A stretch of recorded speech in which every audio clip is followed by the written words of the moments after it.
Hello, welcome back to another week of So Into That. I'm your host, Caroline Chambers, and this is So Into That, the podcast where we get to chat all about the things that we are really into right now with cool people from across the world. This week's episode, I feel, will be especially valuable for the parents or anybody who has like young children in their life, grandparents, parents, aunties, uncles, educators. But I also think it's really interesting for anybody because we talk a lot about just how media consumption has kind of changed who we are as a culture and the ways that we can make that work for us instead of against us. This week's guest is Angela Santomero. She is the creator of shows such as Blue's Clues and Daniel Tiger, and oh my gosh, so many more that the list would just go on and on. But those are the two that really stuck with me. I have a younger brother who is a 1994 baby, and Blue's Clues was just on at all times in my house when I was, 5-ish when he was born. And Blue's Clues was a big, big part of our life. And it's just a great early childhood development show. Angela is incredible. She has a lot of educational background in early childhood development, and she has really taken her career in media from that perspective, as opposed to from how can we get kids addicted to this show? How can we make it the most successful show possible? Instead of approaching it that way, Fred Rogers of, Mr. Rogers, that one, he was very much her childhood hero and then career hero. So as a child, she grew up watching Mr. Rogers and feeling just really seen by him. That was his entire thing, was connecting with his audience of children and looking them in the eyes through the screen and taking the time to pause and slow down and listen for their answers and make them feel like he was really a part of their life. And she grew up, watching Mr. Rogers and adoring him, and then approached her entire career from a place of, that's what I want to do. I want to make children feel seen in that way, but in a modern context. So her first job was at Nickelodeon. You'll hear all about it through this, but she basically flipped the script on what Nickelodeon was trying to do with childhood programming and created something that was what Fred would have done. And then later in her career, she actually got to work with Fred Rogers Productions, creating Daniel Tiger, which was a modern day spinoff of the neighborhood of make-believe, which is a key part of the Mr. Rogers series. She is really cool, and she has a lot of ideas about whether screen time is bad, how parents should look at screen time, how to use it as a tool. And she's also going to make us all feel a lot better about the fact that sometimes our kids do just want to watch trash, and she has a lot of thoughts on that. So without further ado, let's just get into it because she's the expert here. Here is Angela Santomero. Angela, I cannot believe you're here. As the mother of 3 very small children, I have a 5-year-old, a 3-year-old, and a 1-year-old, all boys. You are like royalty around here. Daniel Tiger is, honest to God, the reason that I am where I am in my career today. And let me explain that. As I'm sure you've heard from countless parents, Daniel and the gang got us through 2020. I had a 1.5-year-old. I was pregnant. I was trying to build this career in the food space, and there were no babysitters. I'm completely untype A, but motherhood made me think I needed to be type A. Mike, he had never even seen a television. If people were watching football when we got to the party, I'd make them turn off the TV. And all of a sudden, to get a scrap of work done, we had to rely on the television. Daniel Tiger's the reason my marriage is still in place after the trials of 2020. So thank you. Thank you for saying for that. what you have given to the world. Thank you. I think Daniel Tiger got us all through it, to be honest. Daniel Tiger got us through. He was, he was literally my son's babysitter. So thank you for knowing that parents deserve the breaks that television can give. I think that one of the biggest flaws in parenting today is the screen time people being so harsh on screen time. I think it's honestly a gross bias thing. I'm people can't all afford to have a babysitter, so we have to be able to depend on something that reliably entertains our children and gives us a freaking break. And that's what you've provided. You are the creator of Blue's Clues. You are the creator of Super Why, Daniel Tiger. And so you see the need for parents to have this high quality television. So anyway, I'm just so grateful for your time. So thank you for being here. I think as parents, we often lose ourselves in the act of parenting. We put so much effort and time into making our children the best versions of themselves and giving them all the opportunities in the world that we forget to do that same thing for ourselves. And so I'm really excited to have you here is that you've taken all of your learning in childhood development, developing television shows with that childhood development knowledge. You've taken all of that. And now, as the mother to your daughters are 20 and 23, Yep. you now have turned that knowledge and what you've been teaching children for your entire career into this just beautiful little book, little in size, big in content, called Life's Clues, Unlocking the Lessons to an Exceptional Life. You've basically taken what we are all trying to teach our children to be kinder, to be, more inclusive, all of these things to give ourselves a break. And you've turned it into this little pocket-sized book of lessons that can help us as adults lead more exceptional lives. So if you're okay with it, I'd love to kind of lead with talking about your background in childhood development and all these amazing shows that you've developed that have gotten us through early parenting, and then dive more into like what that has, how that brought you to this book. Does that sound good? Of course. Yeah. Okay, let's do that. I'm going to start with a layup. I've heard you answer this on another podcast, but I texted all of my mom group chains and I was like, you guys aren't going to believe who I'm interviewing tomorrow. Angela Santomero, she, created Daniel Tiger. She did it. And they were like, you have to ask her. All of them had amazing questions, but they were like, can you please ask her why? Do you know what I'm going to say? I do know. Can you please ask her why? And I've heard you answer before, but I thought, let's just start with that. Why Daniel Tiger does not wear pants. Why Daniel Tiger does not wear pants and why his mom is the only animal character wearing pants. So let's get into Daniel Tiger universe.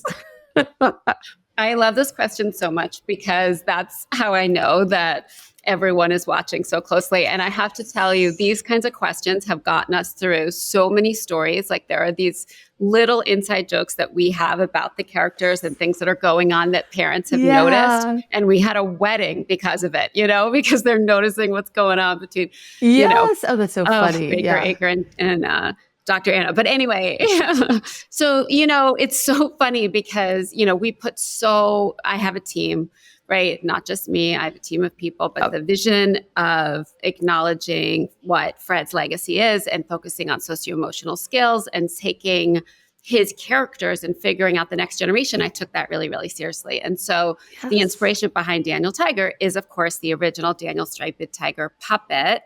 And then and Daniel, Fred had said it's the most him. And I'm going to get to the pants, I promise. But he's the most. No, keep going. Just tell us everything about Fred that you possibly can.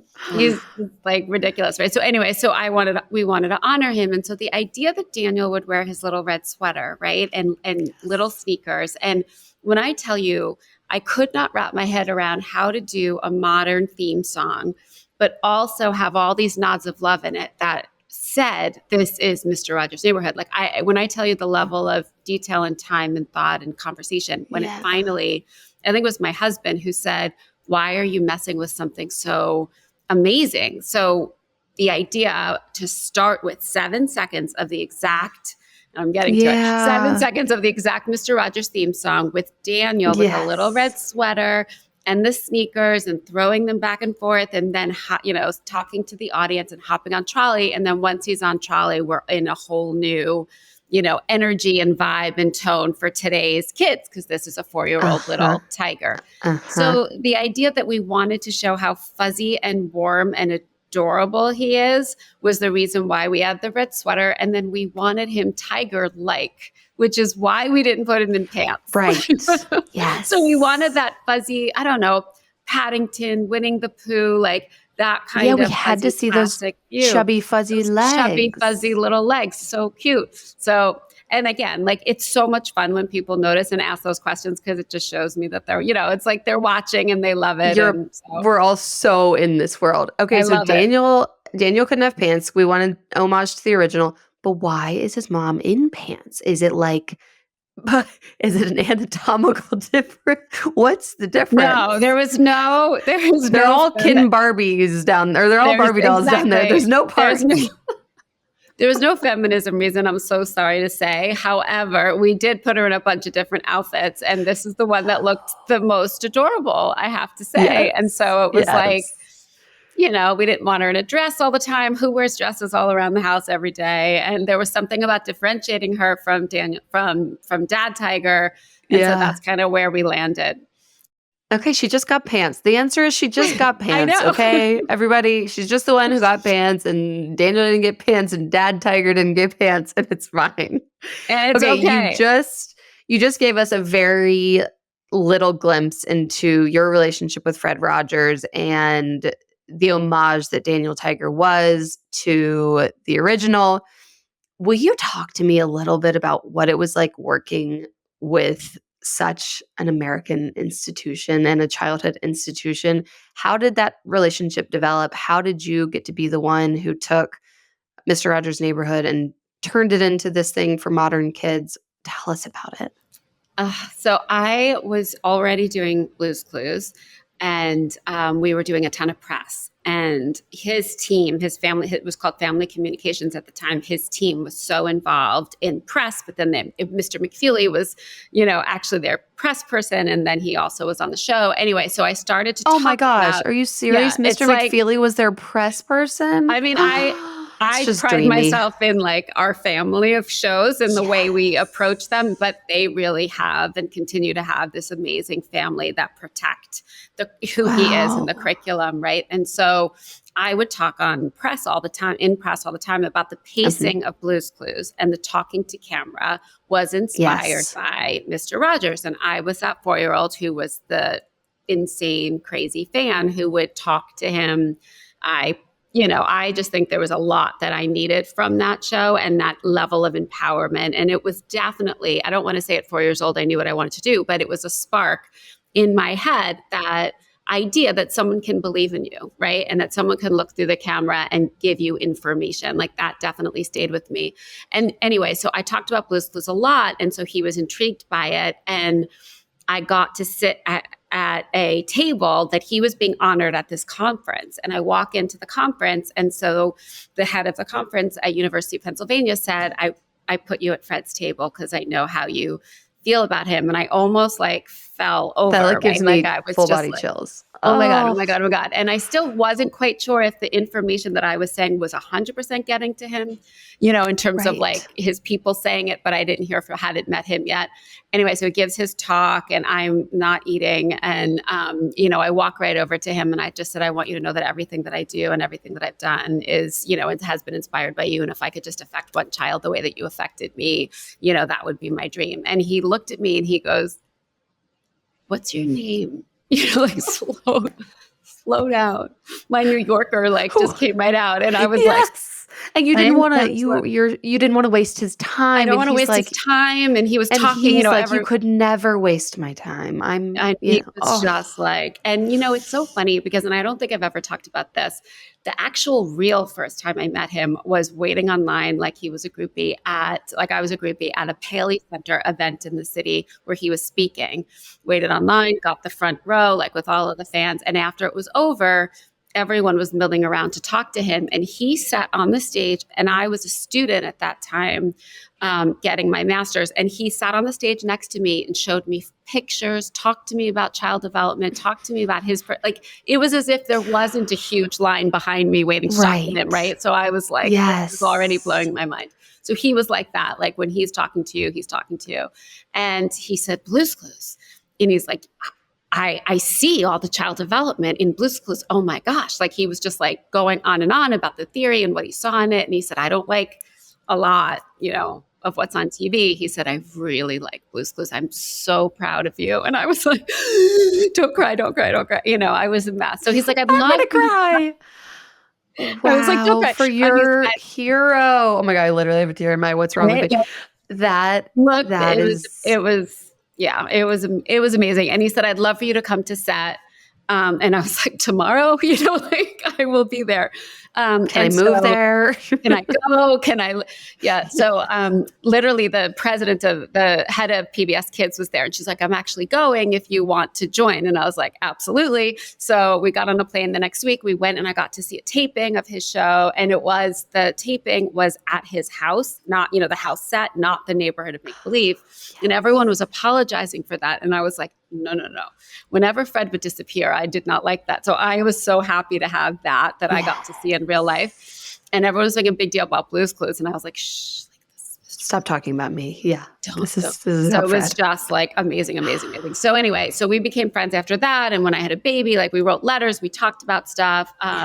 When I would see him at something, like he was at Keynote and there was like people freaking out to meet with him. And they were like, there's our friend. And they brought me up and over the red velvet ropes and everyone's like, who is this person? So anyway, it was like my own little Bruce Springsteen moment. Absolutely. Like I'm Courtney Cox backstage at the yes. being pulled up on stage. That's how it felt. Yes. But anyway, so after he died, the company was really thinking about what could they do to honor his legacy and thinking about it for a long time. And so they said, he didn't like much of what was on TV, but he likes what you do. What would you do to honor his legacy? And are you still at Nickelodeon at this time? At this point I had started Out of the Blue, which was my company. And I was doing Super Y, which is a Super reading Y series. So there were 65 episodes. It was, our show. We had, we did all. So I was back and forth from Canada and they waited for me for it to slow down a little bit and then said, okay, like, what are you thinking? And I said, all right, here's what I won't do, to be honest. I won't cast another Fred. Like there isn't another Fred. So I don't want to do a live action show. I don't want an actor to play this part. Blue's Clues is, us to be able to find Steve or to find Donovan was amazing. But again, like Fred Rogers, it was his vision and point of view. So yes. I said, Is Donovan the new Joe. Blue's Clues? Donovan is Joe, and the newest one is Josh. And they're amazingly talented, beautiful, amazing people. Yes. But again, we're not trying to recreate something we've done. Exactly. And it's also, right. And I wasn't going to find Fred, right? Like it's a different thing. So I said, I want to play in the neighborhood of make-believe the way that I did when I was little. I would love to have all of the characters grow up and now all of the characters have little ones of their own. And that's how we teach the stories. And, in a nutshell, that was the pitch. And they were like, done, go do it. Let's make it. And it took a million years after that, but that was a great conversation. It was like 6 years. It took at least 6 years from, like I called PBS right away because we were working on Super Y. And I said, before I dive into this, is this something you're interested in? And they said, absolutely. And so we started. So that's how PBS. So PBS didn't create Daniel Tiger. It was very much Fred's people finding you, you bringing it to people. I mean, PBS, it could only have been on PBS. Well, exactly. And PBS, of course, has people who are so invested and give you feedback and notes, and the development people are amazing. And the Fred Rogers Company also have people that have worked with Fred for a million years. They would sit around the table. They would brainstorm with us. They would read all of the scripts and give us feedback. And everything that they said was always the Fredish way of doing something, right? Which was such a great spark for how to tell these strategies that kids could then use. Everyone immediately knows what that means. It's a really tricky thing what you did. It's almost like when there's an adaptation of a Jane Austen film that's already been done and was beloved but deserves a modern spin. Was that terrifying? Was it just the hugest honor of your life? Was it all of the above? Are there any like iterations that you can share with us of like things you thought would work and then the Fred team was like, no, we can't do that because of this? It was more that, of course, everything is iterations, but I just wouldn't let go of that first script to let them read it. To them, they finally said, like, Fred's not going to read it. Like, it's just the very first. You mean like episode one? Very first script of like development, right? Like we hadn't sent it to PBS. We're working together. I'd gotten all the information, had meetings, and I wouldn't let go of that first script. And I loved it. And again, I went through iterations, don't get me wrong, but they were like, Fred is not going to read it. And I was like, he might. Like, what do you mean? Like, you don't know. And I was just very, like, so, but it was funny because once it was announced that we were doing Daniel Tiger's Neighborhood, I got so much, there were so many, like down the rabbit hole of people on the internet saying like, how dare anyone try to do this? Who are you that you think you're trying to do this? And I was like, this is who I am. This is why I'm doing it. My husband had to be like, shut the computer down. So, it was again, having a fan be the person who like had at that helm, there were so many nods of love in it for me that there were for the adults, the grandparents, the parents that were then watching it with their little kids. But yeah, there's a lot of stories of it not working in the sense of strategies. We wanted to teach kids about disappointment and they didn't get it. They didn't get it. They didn't get it. And that's our fault, right? So we would continue to rewrite and iterate until they finally got it. And when you say they didn't get it, when you develop a children's show, are you showing it to a focus group of children before you actually release it out into the world? Yes, thank you. It's formative research, and we have an amazing team. It was run by Rachel Calvin for Daniel Tiger's Neighborhood. And for development, we would take a story. We always, every other episode, because they're both the same, and then it's every 22 minutes is new. So we would write a storybook. So there'd be the script and then pictures that the research art team would then develop, and then the team would have a protocol. It's very specific, a protocol of what everyone's going to say, ways that they were observing what the kids were doing, and they would read.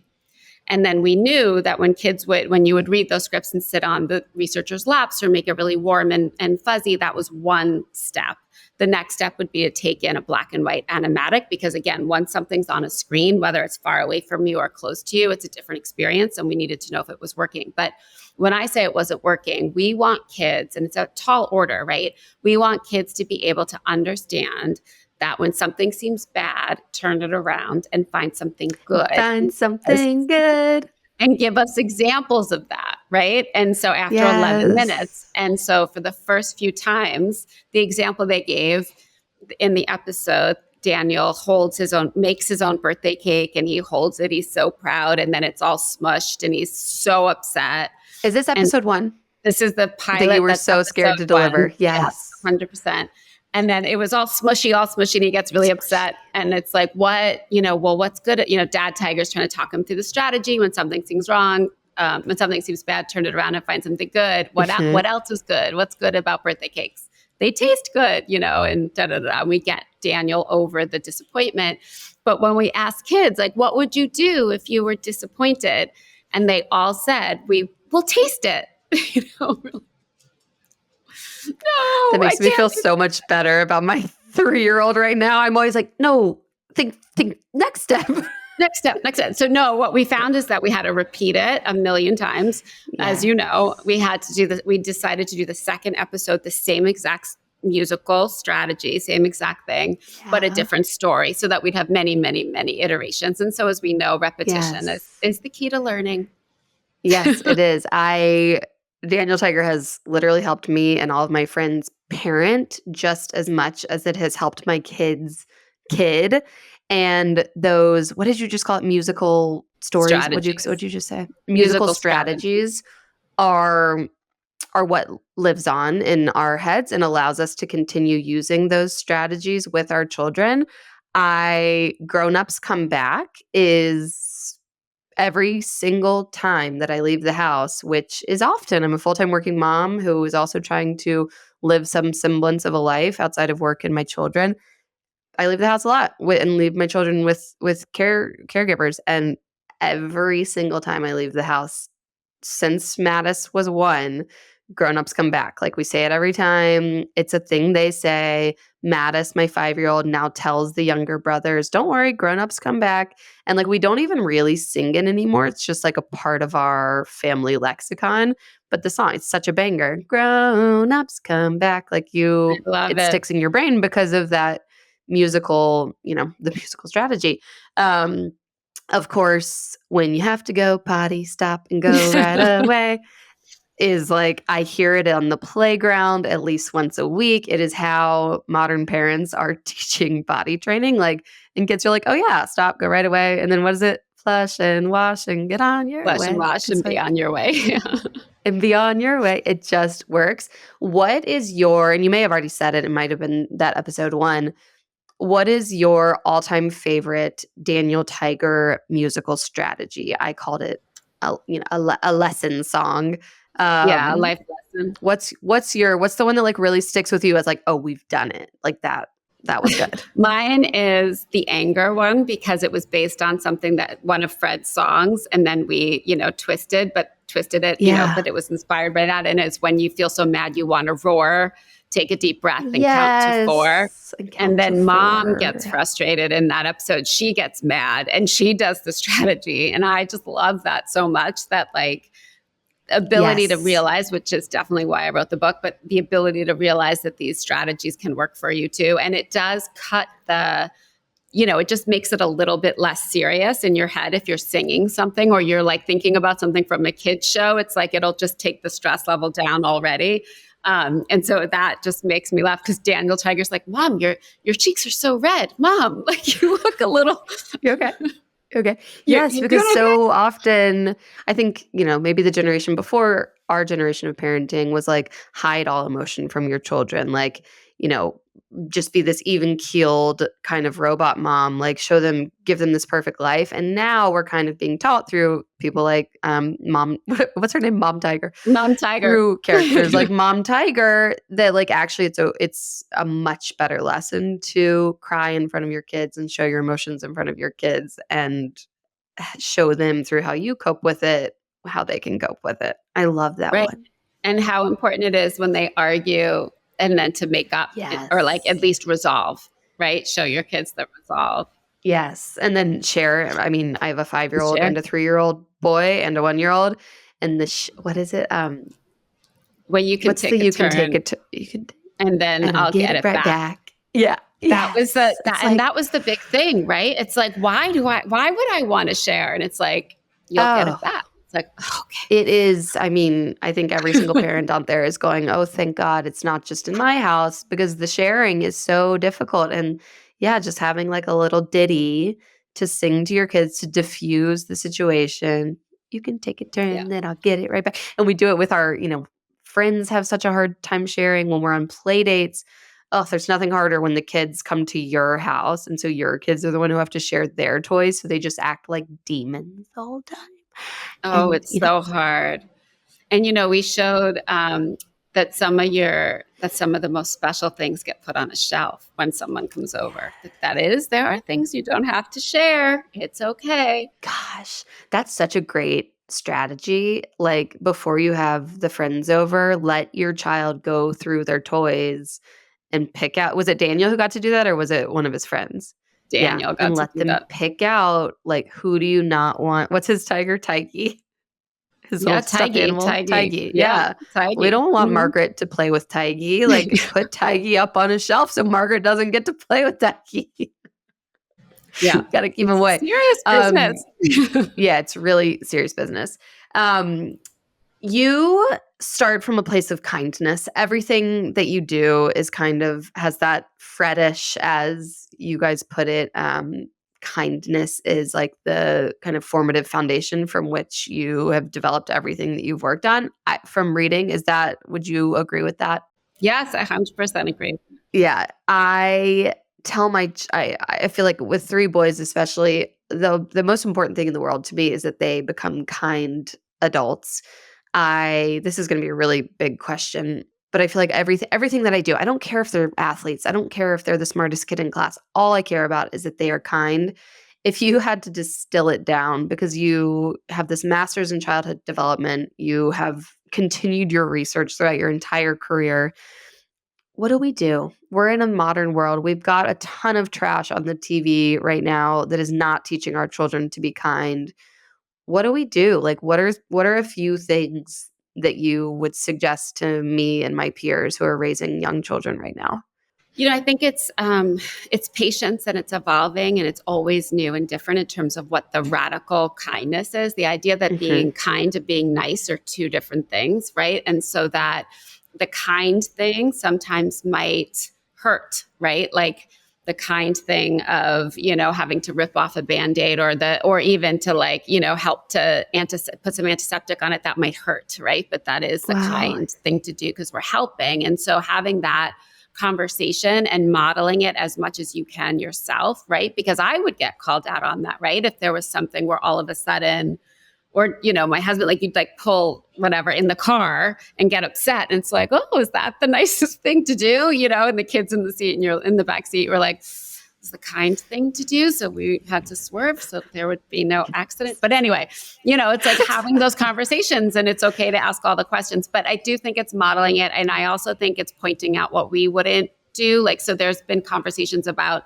any shows or content that they're watching, and especially as they get older, right? There's so much social media that they're consuming, and having that media literacy conversation of like, why? Thinking long term, being as invested in solving the problems and that level of kindness, and to think about empathy, right, from the other person's perspective and what's going on for them, but also not taking it yourself. So I've always said to the kids to stand up for what they believe in and to use their voice, right? I'm not saying like let somebody just walk all over you. It's more about how we just continue to put the kindness loop out there because it always comes back. And there's research on it that the more we do, the more it comes back, right? The more we attract beautiful people in our circle, the more that, they'll be around you. I love that. The kindness loop. Like it comes back. If you put it out, it comes back. You just mentioned your daughters, being in the car with your daughters when you were attempting to express kindness in front of them and got off. You have created countless educational programs for children. You've hosted a show on parenting on PBS called The Parenting Show. What is a piece of advice that you wish you could go back and give yourself when your daughters were young, preschool, kindergarten age? What's a piece of advice that you wish you could go back and give yourself? A couple of things, I think. I would say, don't worry about what other people think. Like, there's something about your kid or my kid losing it in the middle of a CVS that would be like, oh my God, I'm so embarrassed. Like, let me grab the pacifier. And you're like, no, like, it's okay. Everyone goes through it, right? And most parents are not giving you the look of like, why is your kid losing it? They're like, it'll get better, like, so Or they're giving you the look of, that how can I help you to your can car? I help? Yeah. Yeah. Yeah. Which is like the Yes. best, right? Realizing that. And I do think also that I want, to realize that if you can add 5 more minutes to the time of what you need to do, like for me, it's like I needed that 5 minutes so that they could have that 5 minutes and there wasn't that level of stress. Do you know what I mean? Getting to something a little early, or remembering to take the family photo instead of rushing into the car, like those kinds of things. It's like there's no need. And my biggest lesson was that the dishwasher can stay with dishes in it for another, I don't know, a couple hours. Like, it's okay. You know what I mean? Like, doesn't matter. Who cares? So it's that kind of thing, that like just those things that don't matter.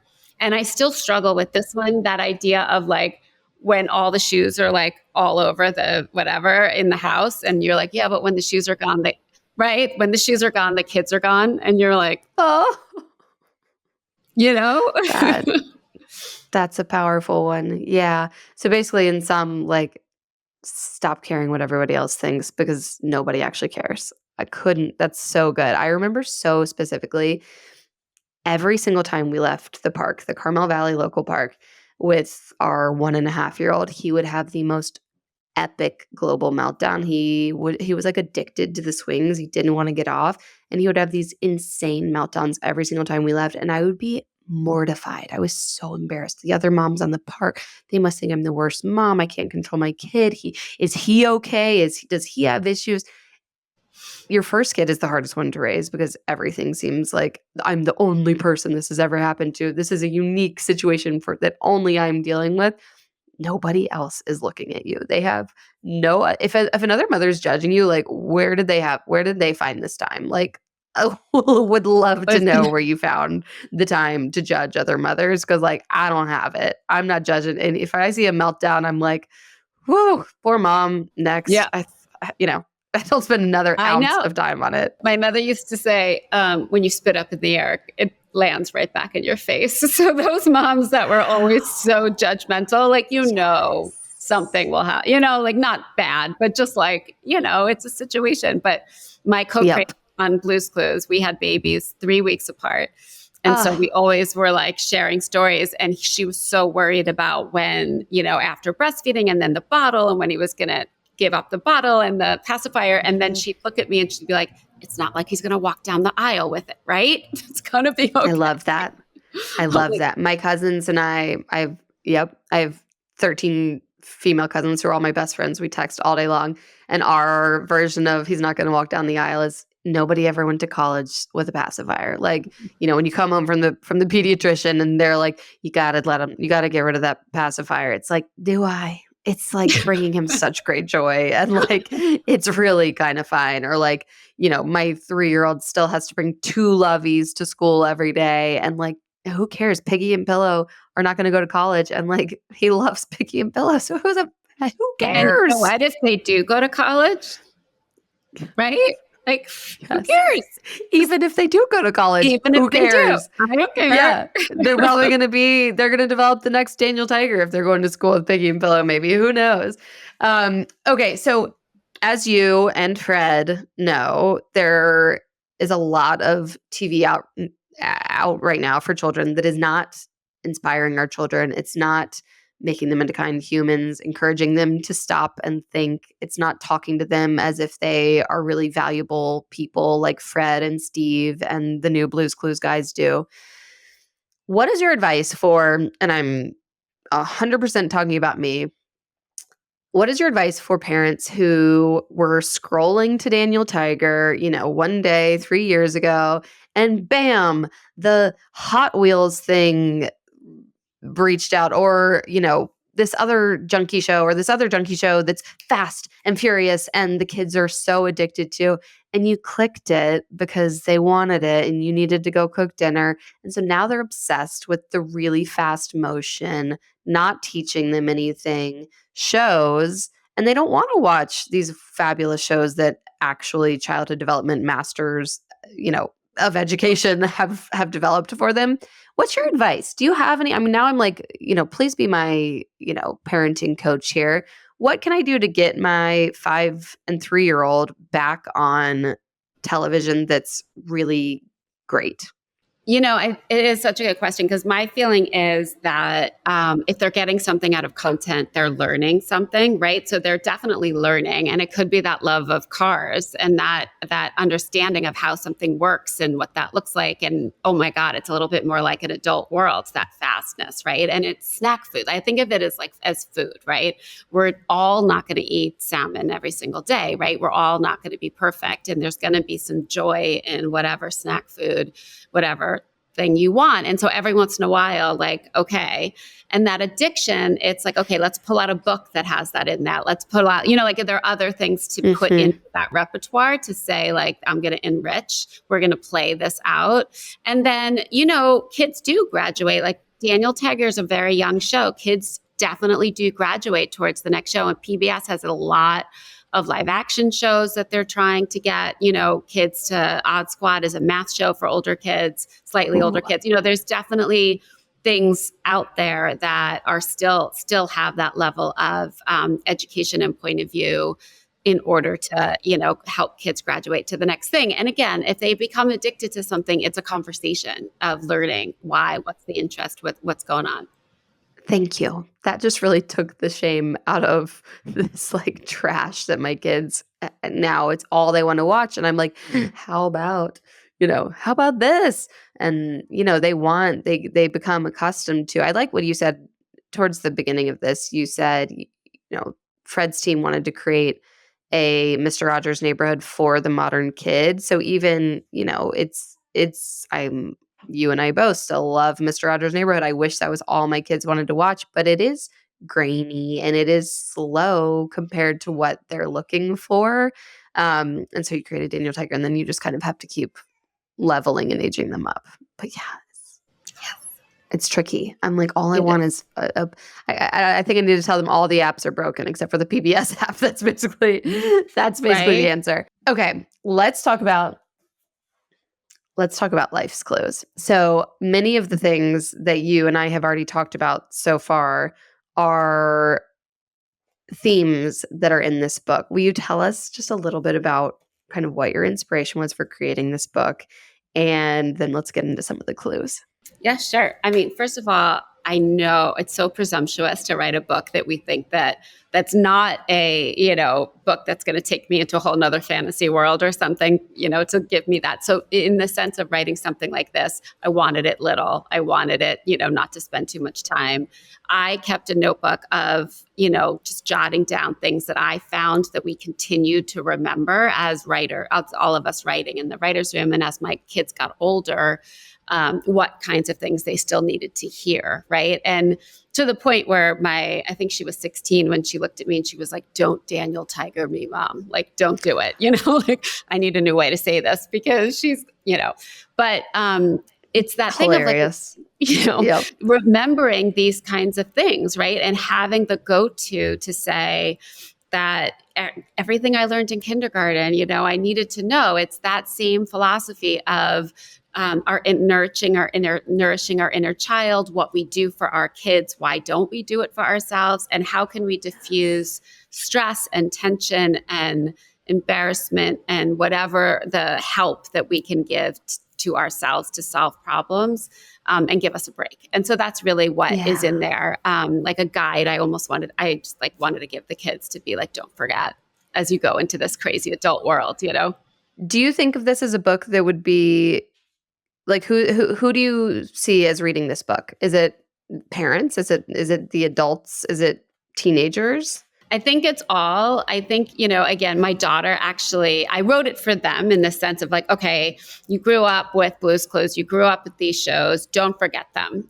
Don't forget that, the empowerment messages that you learned when you were little. Don't forget your who you are, your voice, what you could be doing out in the world.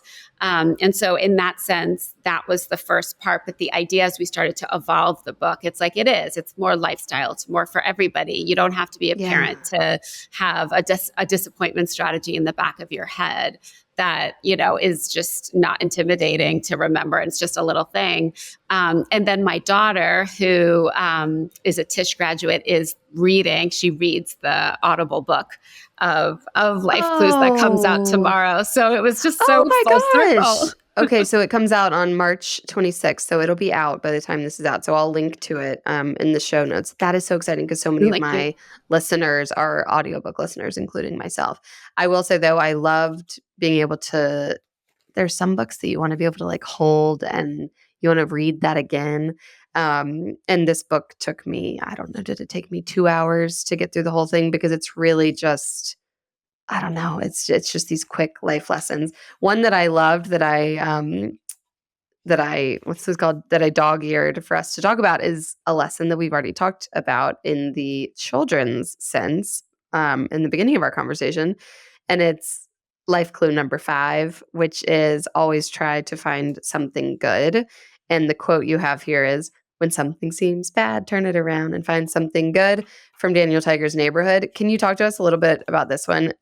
What I really loved about it is my least favorite piece of adult advice is it happened for a reason. It happened for a reason. And you're like, shut up. My dog didn't die for a reason. I didn't not get into this college I wanted to for a reason. I just didn't get in because of it's just what happened. And I think that is exactly what this clue tells us. It's like, okay, you go. Tell me about this clue. Yeah, no, it is. It's that giving ourselves that time to revel in what is going on, not getting, that resonates so much with me, right? Having my girls be the age they are, not getting the things that they thought they were going to get, or the schools, or all of those trials and tribulations, all of it. And leaning into it, right? And really leaning into it to take a minute and then to turn it around and try to figure out what the next what the next thing is. And I think it's just such an important thing to be intrinsically motivated in solving the problem as motivated as we are to feeling the problem. You know what I mean? So when they were little, they'd throw themselves on the floor and like lose their minds over not having the snack that we want to give them, right? And so they're so motivated in that feeling. And then it's like, how do we turn that around so they're motivated in a solution, right? Like, what's the solution? But it did turn itself around on me the other day when I did a video. Steve and I did an interview, and I lost it. Literally the whole video was lost, and I was so upset. And my daughter looked at me, and she's like, "I think you got to find the silver lining. I think, turn it around, find something good." It's like, did you re-record and it was better recording? It was so much better. It really was. Yes. It was so much better, and it was better because of the way in which we produced it. So anyway, that was your dress rehearsal. Exactly. It was your unrecorded dress rehearsal. Yeah, no, I really loved that one because I almost kept waiting for the words "this happened for a reason" to pop up in this chapter. And when they never did, and it all just stayed about, nope, this is allowed to suck.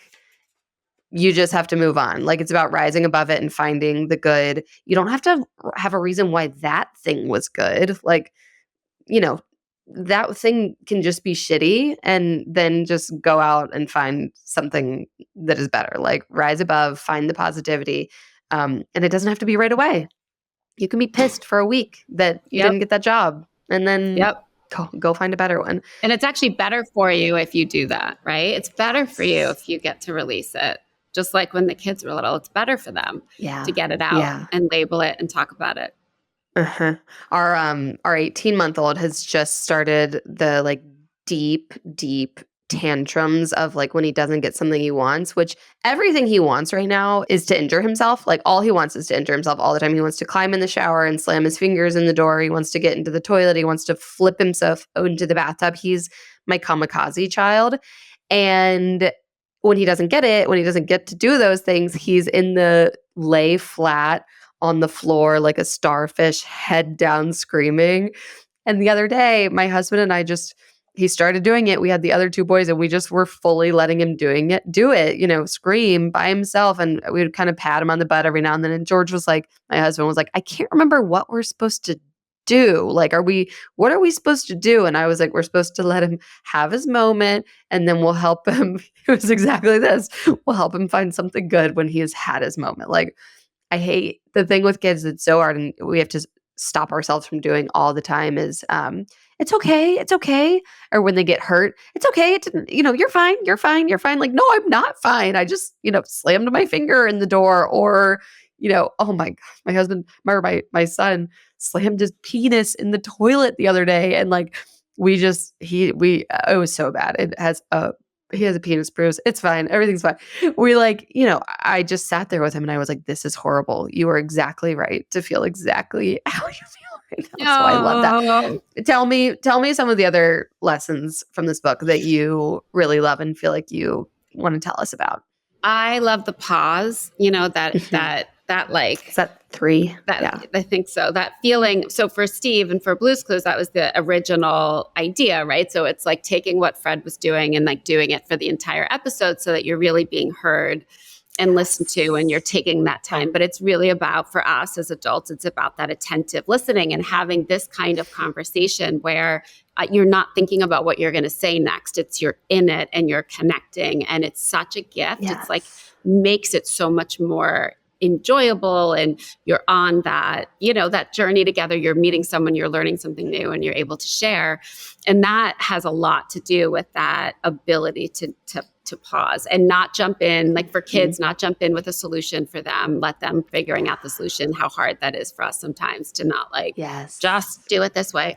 And it's the same thing of like, for me, like, the idea of like not making a quick decision, like actually even 5 minutes will make a difference for me. Add to cart. Not responding to that email right away. Yeah, add to cart. Because I've gotten way in trouble of like, boom, just like getting it off the list. And it's just not, add to cart. There's the same level of endorphins that you get when you put it in the cart, and you should come back to it. But yeah, it's that same pause. Yeah. Oh, that makes me feel better about my online shopping because I do that so much. And I'm like, why are you wasting your time? You're not going to buy that. But you're right. You do get this like You get endorphin the high same of endorphin. Totally. it's the same endorphins. Yes, I loved that one a lot, especially thinking about how fast we are to receive messages and then respond to them nowadays. That was what I really took away from that one. It's life clue number 2, take a moment.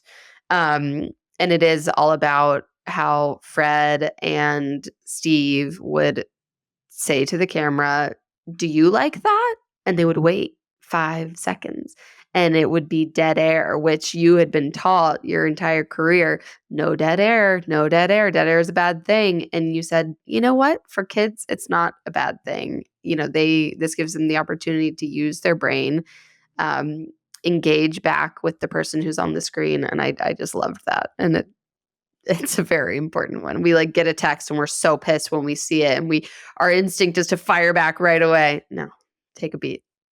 Take a beat. Okay. I would love to do my kind of wrap up questions with you because I could talk to you all day and I feel like we have so much to learn from you, but this has been so amazing. What is something that you are really into right now? Oh, personally, what I'm into right now? Yeah. Yeah. Oh, so funny. We just moved back to the city as empty nesters, and so we're living in Manhattan. And what I'm into is walking everywhere and finding the new restaurants, going to Pilates, like just like dumb things that were a little harder for me being a working mom coming into the city, going back to an hour or 2 hours commute. So now that little extra time has been really lovely. So that's been my like. I feel like I'm almost I'm almost like on vacation. Like I'm almost a tourist in the city again. I love that answer. Wait, so did you live in the city and then you moved out to be to raise a young family? Yeah. Yep. That's huge. The people who can make it work with young kids, one of my best friends is raising her son. She plans to stay in the city. The people who can make it work, wow, more power to you, but their lives are so much harder. But like you said, I now live in the country. Um, you know, we're on an acre of land, we're in the mountains, and I can't walk to get a coffee. And it just like there's something about that, like, I don't know, when I'm in New York City, I lived there right out of college. When I'm in New York City, walking to Pilates, walking to coffee, I feel like I'm like living in my own movie. Yeah, exactly. Right. I'm like listening to my music as I'm in it's a theme song. Yes. Yes, like it's your soundtrack. Oh, that's such a great one. When did you guys get back to the city? I think it's been about 6 months now. Oh, that's so exciting. Or so. Congrats. Yeah. Something That's like that. so fun. Okay, that's what you're into. Love that so much. What's something you're really out on right now? What am I out on? It's so funny because we talked about it, right? I'm out on people judging. I'm out on this like the negativity and all of that ridiculousness. Like, it's like we have Greg has 86-year-old parents. And sometimes it's like, I'm just going to let it go. I'm going to just let it, you know what I mean? Like there's just like, I need to let certain things. So I'm just the judgment and the meanness. I mean, I wrote Radical Kindness, a book that I wrote a couple of years ago, because in the middle of it all, everything was changing, in my opinion, like going to the airport and security lines, and everything was just so high stress and angry. And after COVID, I remember being, getting on that first plane and people were still about to push. And I was like, aren't we just all so happy that we get to go somewhere? Like, come on. So like that kind of stuff and I know that's a weird answer, but it's like, I'm over it. Oh, no, it's not. That's such a great answer. Like it make sense. Like why is putting negativity into the world making your life better? No, it's not. Yeah, everybody could really do with reading Radical Kindness and also just putting these strategies in your like take a moment. It doesn't matter if you get off the plane 45 seconds faster. I have a newsletter called What to Cook When You Don't Feel Like Cooking, and I have a book coming out with that same name. It was basically written for the parents of people who you have been creating these shows for, your entire career. We're busy. We don't have the time that we want to dedicate to food, or we just don't like cooking. What is something that you cook when you don't feel like cooking? Now that you're back in the city, you're not allowed to say takeout because we all know you have the best takeout in the world. What do you cook when you don't feel like cooking? I'm like, why would I do it if they Why do would I it so much cook? better? Yeah, I don't feel like Pasta. cooking.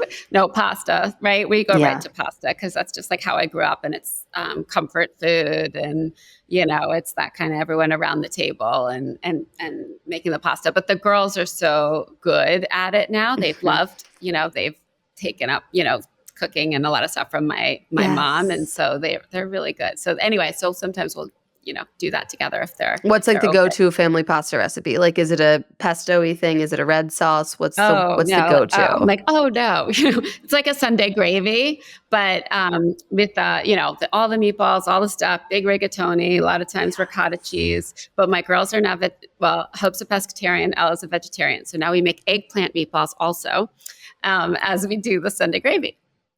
Okay, I kind of love that. I've never made an eggplant meatball. Oh, they're good. I might need to follow up for a recipe on that. Yeah, they're all right, good. Angela, we are just so lucky that you were able to join us. Thank you so much. Thank you for all that you have done for young parents. Thank you for getting us through the pandemic and through parenting when we just are out of the energy to do it ourselves, for giving us a little bit of digital parenting. You are such a gift. What's next for you? What can we expect to see next? I think following my social media, which is I'm on TikTok, I'm on Instagram at Angela's Clues, and on my website. But I have a new show that just premiered on Netflix called Dee and Friends in Oz.